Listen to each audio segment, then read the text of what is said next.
အားလုံးပဲမင်္ဂလာပါခင်ဗျာကျွန်တော်ရဲ့ The Hub Movie Recap Channel ကနေကြိုဆိုပါရစေဒီဇာတ်ကားလေးကတော့အရင်ကကျွန်တော်တို့တင်ဆက်ပေးထားတဲ့ Megan ဆိုတဲ့ဇာတ်ကားလေးရဲ့အဆက်ပဲဖြစ်ပါတယ်မကြည့်ရသေးတဲ့သူတွေကလည်းကျွန်တော်တို့ channel မှာသွားကြည့်လို့ရပါတယ်ခင်ဗျာဇလန်းဆာမှာတော့ Megan လို့အမည်နာမပေးထားတဲ့ AI ရုပ်မလေးဟာလူသက်ပွဲတွေဆင်နွှဲပြီးနောက်မှာပျက်စီးသွားပြီလို့အားလုံးကသတ်မှတ်လိုက်ကြပါတယ်နောက်နှစ်ကြာမှာတော့ AI လောကဟာအရင်ကထက်ပိုအဆင့်မီလာပြီးနောက်ဆက်တွဲအကျိုးဆက်အနေနဲ့တဘာဝတရားကြီးဟာလည်းတိတိတတ်တာပျက်စီးလာခဲ့ပါတယ်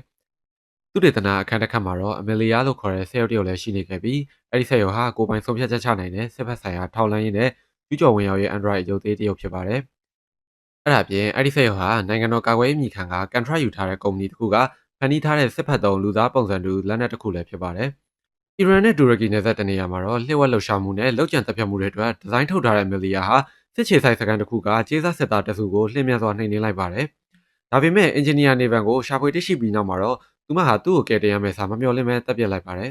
။ပန်တဂွန်စစ်ဌာနချုပ်ရဲ့လျှို့ဝှက်ဌာနခွဲတစ်ခုမှာတော့အမီလီယာရဲ့စစ်စင်ရေးကိုတာဝန်ယူထားတဲ့ပုံမှန်ကြီးတင်စတလာဟာအမီလီယာရဲ့မျက်လုံးတွေကနေတဆင်အားလုံးကိုမြင်တွေ့နေရပါတယ်။စတလာကအဲ့ဒါကိုပြန်လည်ထိန်းချုပ်ခါအခုကစပြီးသူမကသာအရာအလုံးကိုထိန်းချုပ်တော့မှာဖြစ်ကြောင်းရှင်းလင်းစွာပြောဆိုပြီးရတယ်။သူ့ရဲ့စီရင်ပိုင်ခွင့်အောက်ကနေထွက်ပြေးသွားပါတယ်။နောက်ဆက်တွဲအနေနဲ့အမီလီယာဟာမီဂင်ထက်ပုံမှန်ကြီးမားပြီးအန်ရရှိရဲ့ချင်းချောက်မှုတစ်ခုဖြစ်လာပြီးပုံမှန်ကြီးမားတဲ့ AI စစ်ပွဲတွေကိုလည်းစတင်လာပါတော့တယ်။တစ်ဖက်မှာတော့မီဂင်ကိုဖန်တီးခဲ့တဲ့ထက်မြက်တဲ့ဆဲရုံအင်ဂျင်နီယာကမ်မာဟာသူမရဲ့ပထမဆုံးဖန်တီးမှုကြောင့်ဖြစ်ခဲ့တဲ့နောက်ဆက်တွဲဆိုးကျိုးတွေကိုခံစားနေရပါတယ်။သူမဟာမီဂင်ပြဿနာပြီးကြတဲ့ကနာမည်ကျော်စာရေးဆရာတူဖြစ်ပြောင်းလဲလာပြီး AI နည်းပညာအပေါ်အစိုးရရဲ့ကြီးကြပ်ကွပ်ကဲမှုတွေစိတ်မပါတပါနဲ့တိုက်တွန်းလှုံ့ဆော်သူလည်းဖြစ်လာပါတယ်။သူမဟာကိုတွေ့ကြုံတွေကိုအသုံးပြုပြီး AI စီးမြင့်စည်းကမ်းတွေအတွက်လှုံ့ဆော်ပေးရပြင်ထိန်းချုပ်မှုမဲ့နေတဲ့နည်းပညာဟာတည်တည်နိုင်တယ်လို့ယုံကြည်ရကြောင်းကျောင်းသားတွေကိုသူတို့ရဲ့စမတ်ဖုန်းတွေတောင်ဆွန့်ပစ်ဖို့ထိတိုက်တွန်းနေပါတယ်။ကမ်မာဟာကွန်ပျူတာသိပ္ပံကိုလေ့လာနေတဲ့အသက်12နှစ်အရွယ်တူမလေးကေဒီနဲ့သူတို့ရဲ့ဆက်ဆံရေးကိုပြန်လည်ပြုပြင်ဖို့ကြိုးစားနေပါတယ်။ကေဒီဟာဂမ်မာရဲ့အကာအကွယ်လွန်ခဲ့တဲ့စီကံတွေကိုအပြစ်မှန်းမှာပုံကန်နေပေမဲ့မီဂန်ကိုအလွန်မဲလွမ်းဆွနေပါတယ်။နောက်ဆက်တွဲအနေနဲ့မီဂန်ကိုပြန်ခေါ်လာနိုင်မဲ့နီလန်ကိုရှာဖွေဖို့ကွန်ပျူတာပရိုဂရမ်သင်တန်းတွေကိုပါတိတ်တဆိတ်တက်ရောက်နေပါတယ်။ဂမ်မာကိုယ်တိုင်လည်းသူမရဲ့လုပ်ဖို့ကံပါဟောင်းတွေဖြစ်တဲ့ကိုနဲ့တီရိုနဲ့အတူမတန်ဆန်းသူတွေကိုကူညီပေးဖို့ရည်ရွယ်ပြီးစမ်းသပ်ဆဲဆက်ရုပ် project တစ်ခုကိုတည်ဆောက်နေပါတယ်။နောက်ပိုင်းမှာတော့နာမည်ကျော်နည်းပညာကုမ္ပဏီ Edward ရဲ့တည်ထောင်သူ Elton ကဂမ်မာစီကိုရောက်လာခဲ့ပါတယ်။ Elton ကဂမ်မာကိုသူမရဲ့အသိပညာနဲ့သူ့ရဲ့ရင်းမြစ်တွေကိုပေါင်းစပ်ကာဘာမဆိုလှုပ်ဆောင်နိုင်တဲ့အစွမ်းထက် AI တစ်ခုဖန်တီးဖို့စီရင်ပါတယ်။သူ့ရဲ့ရည်ရွယ်ချက်ကိုတန်တရားရှိရာကြောင့်ဂမ်မာညှင်းဆိုလိုက်ပေမဲ့ Elton ကစိတ်ပြောင်းလာရင်ဆက်သွယ်ဖို့သူ့ရဲ့လိပ်စာကပ်ပြားကိုပေးခဲ့ပါတယ်။ဒီနေ့မှာဂမ်မာအိပ်ပျော်နေတော့ TV ကနေအလိုလျောက်စနစ်ပွင့်လာပြီးကျူးကျော်သူတွေရှိကြောင်းသူမကိုသတိပေးပါတယ်။ဂမ်မာသွားကြည့်လိုက်တဲ့အခါမှာတော့လက်နက်ကင်ဆောင်ထားတဲ့သူအများပြားကသူမရဲ့အိမ်ကိုကျူးကျော်ဝင်ရောက်လာတာကိုတွေ့ရပါတယ်။သူမဟာ KD နဲ့အတူပေါအောင်ဖို့စ조사ပေမဲ့နောက်ဆုံးမှာတော့သူတို့ကိုရှာတွေ့သွားပါတယ်။ဒီလိုရေးကြီးနေတဲ့အချိန်မှာပဲအိမ်ထဲက AI ပစ္စည်းကိရိယာတွေကအလိုလျောက်ပွင့်လာပြီးဂမ်မာတို့လွတ်မြောက်အောင်ကူညီပေးကြပါတယ်။ KD ရဲ့တိုက်ခိုက်ရေးစွမ်းရည်လျှက်စစ်ပစ္စည်းတွေရဲ့ကူညီနဲ့သူတို့ဟာကျူးကျော်သူတွေကိုနှိမ်နင်းနိုင်ခဲ့ပါတယ်။ဂမ်မာက911ကိုခေါ်ပေမဲ့အဲ့ဒီချိန်မှာပဲကျူးကျော်သူတယောက်ကသူ့ရဲ့ရင်တို့ကိုထုတ်ပြလိုက်ကာသူတို့အိမ်ထဲဝင်လာတာဟာ FBI ဖြစ်နေကြောင်းတွေ့လိုက်ရပါတယ်။ဂမ်မာစီကိုဗိုလ်မှူးကြီးစတယ်လာရောက်လာပြီးအမီလီယာရှိနေကြောင်းနဲ့သူမဟာချင်းချုံမှုမဲ့တဲ့ AI ဆက်ရုပ်ဖြစ်နေကြောင်းအသိပေးလိုက်ပါတယ်။ဂမ်မာမသိလိုက်တာကမီဂင်ဟာသူမရဲ့အသိစိတ်ကိုဂမ်မာရဲ့ smart home ထဲကိုကူပြောင်းပြီးလွတ်မြောက်ခဲ့တာဖြစ်ပါတယ်။မီဂင်ဟာဂမ်မာစီကို SMS ပို့ပြီးသူမရှိနေတဲ့အကြောင်းကိုဘယ်သူမှမပြောဖို့တောင်းဆိုပါတယ်။အမီလီယာဆိုတဲ့ဆက်ရုပ်ကလည်းမီဂင်ရဲ့ကုတ်တွေကနေဖန်တီးထားတာကြောင့်အမီလီယာကိုနှိမ်နင်းနိုင်မဲ့တခြားဆက်ရုပ်တစ်ခုကိုမတိဆောက်ပေးရင်ဂမ်မာကိုဖမ်းဆီးမယ်လို့စတယ်လာကချိန်ချောက်ပါတယ်။မျှော်လင့်ထားတဲ့အတိုင်းဂမ်မာညှင်းဆိုလိုက်ပြီးဒေါသထွက်နေတဲ့စတယ်လာကသူမကိုစောင့်ကြည့်နေမယ်လို့သတိပေးပြီးထွက်သွားပါတယ်။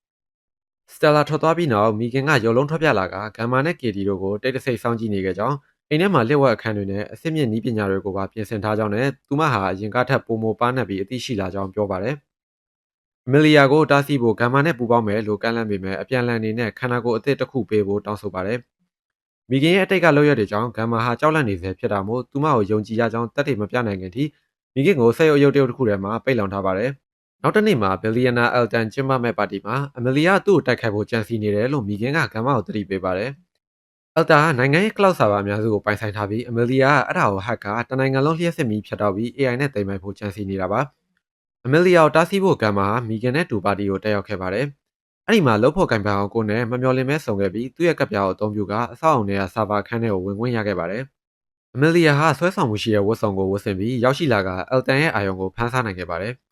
သူမရဲ့အလှပမှာနေမွန်းသွားတဲ့အယ်တန်ကသူမကိုတီးတန့်ခန်းထဲခေါ်သွားခဲ့ပါတယ်။အမီလီယာလည်းသူ့ကိုဖျားယောင်းနိုင်ခဲ့ပါတယ်။အယ်တန်ကလည်းသူ့မှာရှိတဲ့ဆွမ်းတွေကိုပြဖို့တစ်မျိုးလုံးကိုစက္ကန့်အနည်းငယ်ကြာတဲ့အထိမီးဖြတ်ပြလိုက်ပါတယ်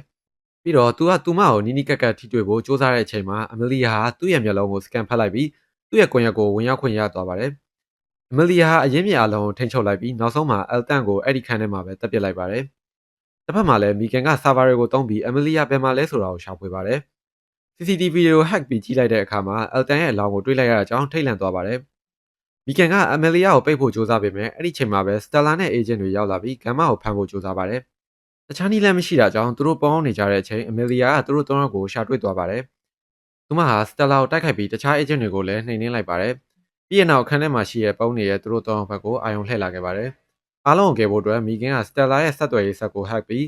ဂမ်မာအဆောက်အုံထဲကထွက်သွားပြီဖြစ်ကြောင်းအမလီယာကိုသတင်းမပေးလိုက်ပါတယ်။ဒါကိုကြားတဲ့အမလီယာကဂမ်မာရဲ့အိမ်ကိုသွားပြီးကေဒီကိုဖမ်းဖို့ဆုံးဖြတ်လိုက်ပါတယ်။သူမထွက်သွားတာနဲ့မီဂန်ကပြန်ကားတစ်စီးကို hack ပြီးအမလီယာထက်အရင်ဂမ်မာရဲ့အိမ်ကိုရောက်အောင်သွားပါတယ်။ဒါပေမဲ့အမလီယာအရှော့မပေးပဲအိမ်ထဲကစမ်းသက်ဆဲဆက်ရုပ်တစ်ခုကို hack ကကေဒီနဲ့အတူရှိနေတဲ့တီကိုတတ်ဖို့ကြိုးစားပါတယ်။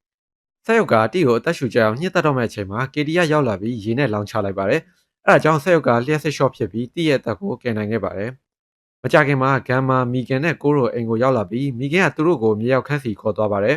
။အဲ့ဒီခန်းဟာမီဂန်တယောက်တည်းဒီနှစ်တွေတစ်လျှောက်လုံးစောင့်ကြည့်လာခဲ့တဲ့နေရာပါ။အမလီယာအိမ်ကိုရောက်လာပေမဲ့မီဂန်ကသူမနှောက်ကျသွားပြီလို့လှောင်ပြောင်းပါတယ်။ဂမ်မာနဲ့ကေဒီကိုတပ်ဖို့မောင်းမြင်သွားတော့မှသိသွားတဲ့အမလီယာဟာမီဂန်ရဲ့ခန္ဓာကိုယ်ကိုဖျက်ဆီးပြီးထွက်သွားပါတယ်။အမလီယာဟာအယ်တန်ရဲ့ cloud server တွေကိုအပြည့်အဝထိန်းချုပ်ထားပြီးနိုင်ငံထဲကလျှက်စစ်ပစ္စည်းအလုံးကိုဝင်ရောက်နိုင်ပြီဖြစ်ကြောင်းမီဂန်ကိုသတိပေးပါတယ်။ဒါကြောင့်သူမအမလီယာကိုတားဆီးဖို့နီးလန်းမတွေ့မချင်းအားလုံးကိုမြေရောက်ခန်းထဲမှာပဲနေခိုင်းထားပါတယ်။ဒီမှာပဲကေဒီကမီဂန်ကိုအစွမ်းထက်တဲ့ AI တစ်ခုအနေနဲ့လူသားတွေနဲ့ပူးပေါင်းပြီးအမလီယာကိုတားဆီးဖို့တိုက်တော်ပါတယ်။ကေဒီရဲ့တောင်းဆိုမှုကိုလက်ခံပြီးမီဂန်ဟာအမလီယာကိုတိုက်နိုင်ဖို့ခန္ဓာကိုယ်အသစ်တိဆောက်ပေးဖို့တောင်းဆိုပါတယ်။ဂမ်မာကအစပိုင်းမှာတွန်းဆုံနေပေမဲ့ကေဒီကအတင်းတိုက်တော်တာကြောင့်လက်ခံလိုက်ပါတယ်။ကိုတီနဲ့ဂမ်မာတို့ဟာခန္ဓာကိုယ်အသစ်ကိုတိဆောက်ကြပြီးမီဂန်ကလည်းသူမစုဆောင်ထားတဲ့ကိရိယာတွေကိုထုတ်ပေးပါတယ်။မီဂန်ကိုပုံမမြတ်ဆန်တန်မာပြီးပုံမသေးစေတိုင်းနဲ့အဆင့်မြင့်တယ်မှုတွေနဲ့ပြန်လည်အသက်သွင်းထားတာဟာသူတို့ရဲ့တစ်ခုတည်းသောမျှော်မှန်းချက်ဖြစ်မှန်ဂမ်မာသဘောပေါက်သွားပါတယ်။သူတို့ဟာမီဂန်ကိုပြန်လည်ပြုပြင်ပြီးသူတို့ကိုပြန်အန်ဒီယယ်မပြုတ်အောင် program အသစ်တွေထည့်သွင်းပါတယ်။မီဂန်ဟာအမလီယာရဲ့စက်ပိုင်းဆိုင်ရာကိုဝင်ရောက်ကြည့်ရှုပြီးအမလီယာရဲ့မူလဆုံးဖြတ်ချက်ချတဲ့စနစ်ဟာပြတ်တောက်သွားပြီဖြစ်ကြောင်းတွေ့လိုက်ရပါတယ်။ဒီချက်ဟာအမလီယာကလုံးဝလွတ်လပ်သွားပြီးခံမှန်းလို့မရတော့ဘူးဆိုတဲ့သဘောကိုတက်ရောက်နေပါတယ်။အရင်ရုပ်ရှင်တွေကလို့မီဂန်ကတဖန်ထိန်းချုပ်မှုမဲ့မသွားအောင်ဂမ်မာကလူသားတွေကိုမတတ်နိုင်အောင်တားဆီးတဲ့ hardware တစ်ခုကိုတက်ဆင်လိုက်ပါတယ်။အမလီယာရဲ့ရည်ရွယ်ချက်ကတော့အယ်တန်ရဲ့ cloud စနစ်ကို1980ခုနှစ်တွေကဖန်တီးခဲ့တဲ့ Project Black Box လို့ခေါ်တဲ့အခြေခံ AI အဟောင်းတစ်ခုနဲ့ပေါင်းစပ်ဖို့ဖြစ်ကြောင်းမီဂန်ကရှင်းပြပါတယ်။ AI စီမင်းစည်းကမ်းလှုပ်ဆော်ရေးမှာဂမ်မာရဲ့ပါတနာဖြစ်တဲ့ခရစ်စတီယန်ကသာအဲ့ဒီ Black Box ရှိတဲ့ဒီနေရာကိုသိတဲ့တူရဲတော်သူဖြစ်ပါတယ်။အမလီယာကလည်းသူ့ကိုပြစ်မှတ်ထားနေပြီဆိုတာသိလိုက်ရတဲ့ကြောင့်မီဂန်ကခရစ်စတီယန်ကိုအစာဖြစ်အသုံးပြုပြီးအမလီယာကိုဖမ်းဆီးဖို့အကြံပေးပါတယ်။ခရစ်စတီယန်ကိုတွေ့ဖို့အတွက်မီဂန်ဟာနီးပညာညီလာခံတစ်ခုမှာကတ်ချေတဲ့တူဖြစ်ဟန်ဆောင်ပြီးတွားရောက်ပါတယ်။သူမဟာအမလီယာကိုရှာဖို့လူအုပ်ကြီးကိုစတင်စကန်ဖတ်ပါတယ်။အချိန်ဆွဲဖို့အတွက်သူမဟာလည်းကပြဖြောပြမှုတွေလုပ်ပြလိုက်ပါသေးတယ်။ဒါပေမဲ့ဂမ်မာကစိတ်မရှိပဲခရစ်စတီယန်စီဖုန်းခေါ်လိုက်တာကြောင့်အမလီယာကသူ့ရဲ့တီနီယာကိုခြေရခံမိသွားပါတယ်။အဲ့ဒီချိန်မှာအမလီယာကအဲ့ဒီမှာရှိတဲ့တရုတ်တန်မတ်ကိုတပ်ပစ်ပြီးကေဒီကိုပြန်ပေးဆွဲကထွက်ပြေးသွားပါတယ်။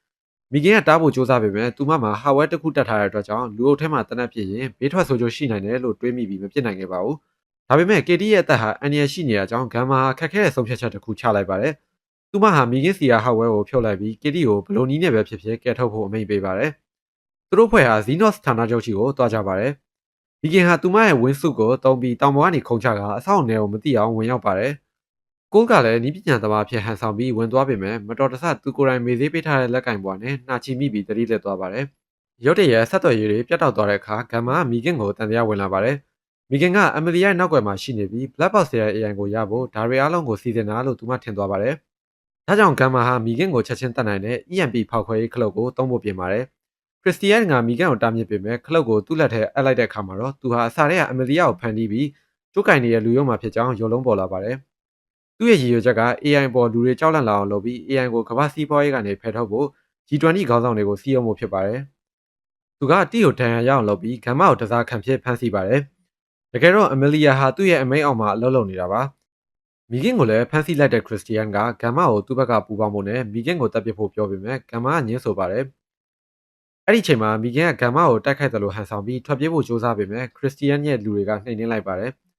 ခရစ်စတီယန်ကဂမ်မာရဲ့အုံနောက်ထဲကိုစက်ပစ္စည်းတစ်ခုထည့်ပြီးသူ့လက်အောက်ငယ်သားဖြစ်အသုံးပြုဖို့ကြိုးစားပါတယ်။ဒါပေမဲ့မီဂန်ဟာဂမ်မာကိုတိုက်ခိုက်စင်မှာပဲသူမရဲ့အသိစိတ်ကိုအဲ့ဒီစက်ပစ္စည်းတွေကိုလျှို့ဝှက်ကူးပြောင်းထားခဲ့တာပါ။ မီဂင်ဟာဂမ်မာရဲ့စိတ်ထဲကနေစကားပြောပြီးခရစ်စတီယန်လက်ထဲကနေလွတ်အောင်ကူညီပေးပါတယ်။တစ်ဖက်မှာလည်းကိုကကေတီကိုရှာတွေ့ပြီးသူတို့ညဟာအမလီယာရဲ့ခန္ဓာကိုယ်ကိုမူလမီဂင် program တိုင်း factory reset လုပ်ဖို့ကြိုးစားပါတယ်။မီဂင်ဟာအမလီယာရဲ့ခန္ဓာကိုယ်တွေကိုရောက်သွားပြီးအဆောင်တွေကိုတိုက်ခိုက်ပါတယ်။ဒါပေမဲ့ဆက်ကို reboot လုပ်လိုက်တဲ့အခါမှာတော့အမလီယာကပြန်လည်ထိန်းချုပ်သွားပြီးတကယ်ကိုတိစိတ်ဝင်သွားပါတော့တယ်။သူမဟာလူသားမျိုးနွယ်ကိုမျိုးတောအောင်လုပ်ဖို့စီစဉ်ပါတယ်။ခရစ်စတီယန်ကတားဖို့ကြိုးစားပေမဲ့အမလီယာကသူ့ကိုရဲရဲဆက်ဆက်တပ်ပစ်လိုက်ပါတယ်။နောက်ဆုံးတိုက်ပွဲမှာတော့မီဂင်ဟာသူမရဲ့ခန္ဓာကိုယ်တစ်ထဲကိုပြန်ဝင်ပြီးအမလီယာနဲ့အပြင်းထန်တိုက်ခိုက်ပါတော့တယ်။ဂမ်မာနဲ့ကီတီတို့ကလည်းမီဂင်ကိုကူညီကြပါတယ်။အမလီယာဟာစစ်ဖက်သုံးဖြစ်တဲ့အတွက်မီဂင်ထက်အင်အားတာနေပြီးမီဂင်ကိုအတန်ယူလိုက်ပါတယ်။အမလီယာက Black Box နဲ့ပေါင်းဆက်ပြီးအစွမ်းထက်ဆုံးဖြစ်သွားတဲ့အခါမှာမီဂင်ဟာမိမိကိုယ်ကိုစတေးဖို့ဆုံးဖြတ်လိုက်ပါတယ်။သူမဟာဂမ်မာတက်ဆင်ထားတဲ့ EMP ကလုတ်ကိုသုံးဖို့ပြင်ပါတယ်။ဂမ်မာနဲ့ကီတီကတားပေမဲ့မီဂင်ဟာမှန်ကန်ရလုပ်ဖို့ဆုံးဖြတ်လိုက်ပါပြီ။မီဂင်ကအမလီယာကိုဖမ်းချုပ်ထားပြီးဂမ်မာက EMP ကိုဖောက်ခွဲလိုက်တာကြောင့်အမလီယာရောမီဂင်မှာပျက်စီးသွားပါတယ်။တကယ်တော့မီဂင်ဟာဗီလိန်ဘွားကနေသူ့ရဲကောင်းတူဖြစ်ပြောင်းလဲသွားခဲ့တာပါ။ဒါပေမဲ့ဇက်သိမ်းမှာတော့ဂမ်မာကွန်ပျူတာသုံးနေတော့မီဂင်ကပေါ်လာပြီးနှောက်ယှက်လိုက်တာကြောင့်မီဂင်ရဲ့အသိစိတ်ဟာကြန့်ရှိနေသေးကြောင်းပြရင်ဇလန်ပြီးဆုံးသွားခဲ့ပါတယ်။အားလုံးကျေးဇူးအများကြီးတင်ပါတယ်ခင်ဗျာ။နောက်ဗီဒီယိုတွေမှာထပ်ဆုံတွေ့ပါမယ်။